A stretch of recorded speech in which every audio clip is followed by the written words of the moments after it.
The Caribbean community and Austria on Wednesday, 4th October, strengthened relations through the accreditation of a new ambassador and the signing of a memorandum of understanding.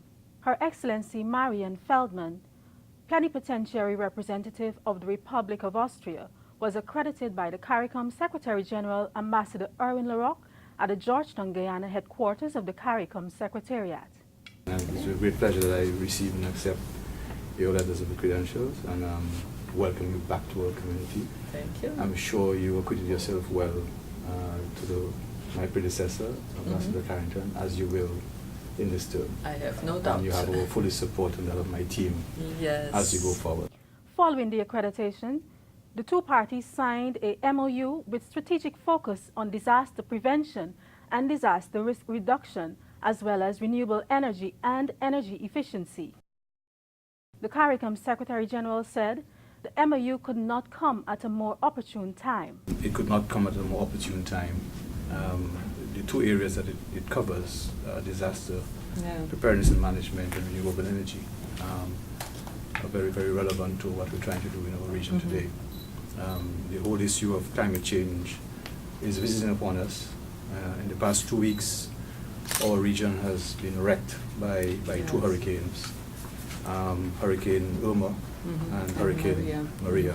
Barbuda, British Virgin Islands, Anguilla, Turks and Caicos Islands, as well as St. Martin and St. Bart's were devastated by Hurricane Irma early September. It caused significant damage in the Bahamas and affected St. Kitts and Nevis. 10 deaths were confirmed and losses up to $2 billion were estimated.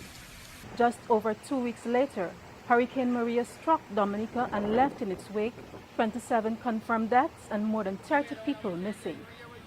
The scale of the devastation in Dominica was conveyed by the massive destruction to property.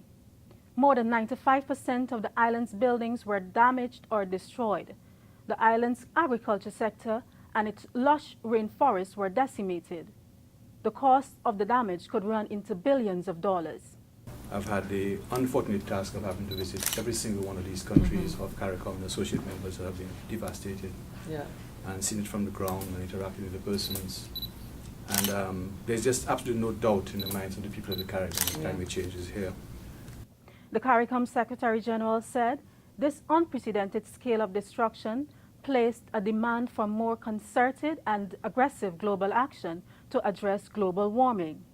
Never in our history have we had two Category 5 hurricanes hitting within 2 weeks in our region. And never in, I think it's unprecedented for a storm, a hurricane, to go from Category 1 to Category 5. In 1 day. In 36 hours. Yes, yes. And how do you prepare for a Category 5 hurricane? Small island developing states, the Secretary General noted, are the least contributors to global warming, the major factor in climate change, but they bear the brunt of the impact. He emphasized that the paradigm of providing development funding based on GDP per capita must change. I very well remember speaking to the Prime Minister of one of the Prime Ministers right after the storm in 2014, and he said to me, when I called him on his cell phone, he was standing at a bridge. And he said to me, Secretary General, I have not yet finished paying for that bridge, for which I borrowed commercial funds, and I have to rebuild that bridge. And the reconstruction gets into your GDP. It artificially inflates, in my view, your GDP, because it's the same capital stock that you're rebuilding.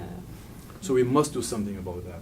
The Austrian ambassador is on her second tour of duty in that capacity in the region.